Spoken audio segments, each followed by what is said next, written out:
Salut à tous. Ici un exercice pour travailler le bon séquençage lors du downswing, pour travailler l'extension, le fait d'avoir également le manche en avant incliné vers la cible lors du moment de l'impact. Donc j'assimile souvent cet exercice à l'idée de bondir comme un chat. Donc pourquoi je dis ça? C'est qu'on va se mettre en position ici P6, le club est parallèle au sol dans la descente, dans le downswing. Faites très attention à avoir votre genou avant, donc pour moi un droitier, le genou gauche, qui soit fléchi et qu'il soit fléchi avec le genou à l'extérieur, c'est-à-dire devant le talon du pied avant. Donc si j'illustre cela ici, ce genou doit être à l'extérieur devant le talon de cette jambe. Il est très important que cette jambe soit en flexion. Donc lors d'un swing de golf au backswing, cette jambe va se tendre. Lorsque l'on commence le downswing, cette jambe va rester fléchie et c'est seulement à partir de ce moment-ci, P6, lorsque le club est parallèle au sol, que cette jambe va commencer à faire une extension. Donc ici, on est en position, il est encore fléchi. Donc si on continue le downswing ici avec cette position de flexion, le club viendrait s'écraser dans le sol trop tôt.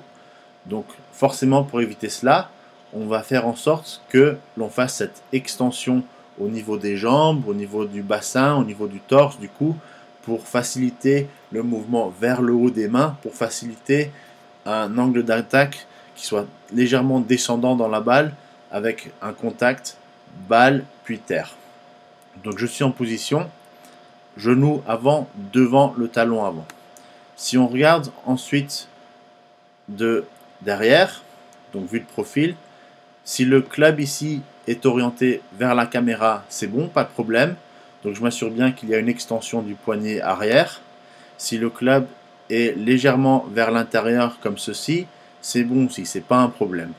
Mais on ne veut absolument pas que le club soit ici dans cette position à l'extérieur des mains en faisant cet exercice.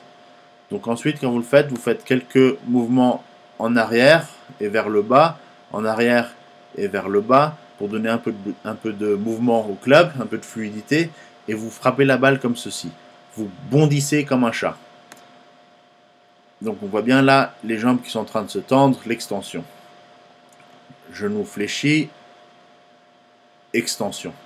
Donc si on regarde le coup, je suis en position, je vais me mettre à P6, je vais faire quelques mouvements en arrière, vers la balle, contact et la frappe. Donc on voit bien l'extension, le fait que les jambes soient relativement tendues, le niveau de la ceinture s'est relevé, le torse est en extension. On a bondi comme un chat.